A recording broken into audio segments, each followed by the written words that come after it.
Degree చదివే విద్యార్థులకు ప్రత్యేకమైన స్కిల్స్ నేర్పించేలా రేవంత్ రెడ్డి ప్రభుత్వం ప్రణాళికలు సిద్ధం చేసింది. చదువు పూర్తయ్యాక ఉద్యోగాల కోసం కంపెనీల చుట్టూ తిరిగే తిప్పలు ఉండొద్దనేది ప్రభుత్వం ఆలోచన. కోర్సు పూర్తి కాగానే ఉద్యోగం సంపాదించేలా అప్రెంటిస్షిప్ ఎంబెడెడ్ డిగ్రీ ప్రోగ్రామ్ ఏఈడిపి కోర్సులను విద్యాశాఖ విస్తరిస్తోంది.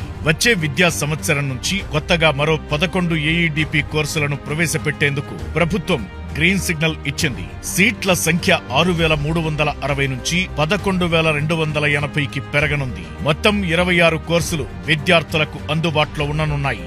మార్కెట్లో మారుతున్న పరిస్థితులకు అనుగుణంగా కొత్త కోర్సులను ఎప్పటికప్పుడు ప్రవేశపెట్టేలా ప్రభుత్వం చర్యలు తీసుకుంటోంది. కొత్తగా BSc electronics manufacturing services, BSc e mobility and battery, BSc consumer electronics and IT hardware, BSc dairy and poultry management, BSc horticulture, BSc food technology management, BSc horticulture and landscaping, BSc fisheries and aquaculture, BCom business analytics, BA animation and VFX, BA film and TV production, BSc medical lab technician వంటి కోర్సులను ప్రభుత్వం ప్రవేశపెట్టింది. అయితే కొత్త కోర్సుల రాకతో వచ్చే విద్యా సంవత్సరం ఏఈడిపి విభాగంలో భారీగా అడ్మిషన్లు పెరగనున్నాయి. ఈ కోర్సుల్లో చేరిన వారు కంపెనీల్లో అప్రెంటిస్షిప్ పూర్తి చేస్తారు. థియరీతో పాటు ప్రాక్టికల్ నాలెడ్జ్ ఉండడంతో కోర్సు పూర్తి కాగానే సదరు కంపెనీలే వీరిని పర్మనెంట్ గా ఉద్యోగాల్లోకి తీసుకుంటాయి.